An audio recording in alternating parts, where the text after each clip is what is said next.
সুধীবৃন্দ যারা উপস্থিত আছেন, আপনারা এই এলাকারই সন্তান। এই এলাকায় এমন কোনো কিছু করা যাবে না আপনার কাছ থেকে আপনার প্রতিবেশী যেন কোনো রকমের কোনো কষ্ট না পায়, সে যে দলেরই হোক না কেন। আপনার কাছ থেকে কেউ যেন কোনো ক্ষতিগ্রস্ত না হয়, আপনার কাছ থেকে যেন কেউ কষ্ট না পায়, এই জিনিসটা এখন বিএনপির মূল নীতি। এখন হ্যাঁ, বিএনপি কিন্তু ক্ষমতায় আসে নাই, বিভিন্ন চক্রান্ত কিন্তু চলতেছে। এই চক্রান্তের শেষ কবে হবে আমরা জানি না।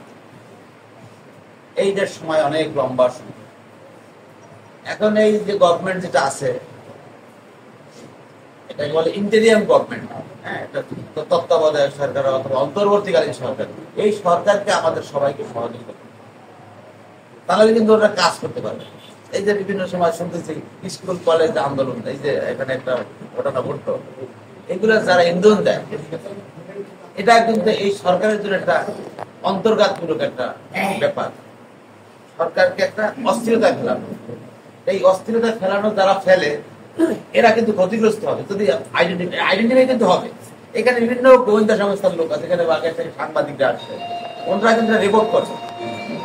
যারা এইগুলা করবে তাদের কিন্তু শাস্তি পেতে হবে, এবং এই শাস্তি কিন্তু অনেক কঠিন শাস্তি। এখন হয়তো মনে করতেছে স্বাধীন হয়েছে, আমরা স্বাধীন করছি, নট দ্যাট, লাইক এটা এরকম কিন্তু হবে না।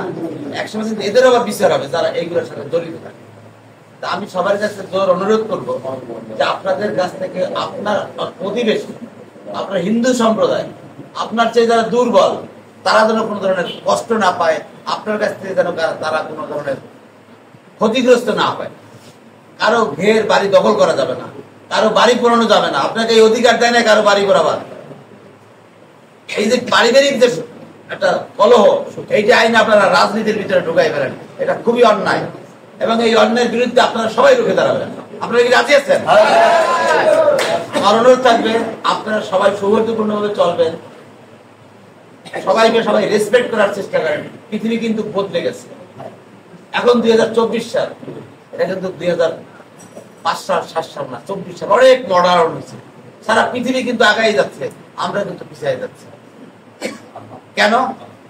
আমাদের মানসিকতা কিন্তু এখন চেঞ্জ হয়।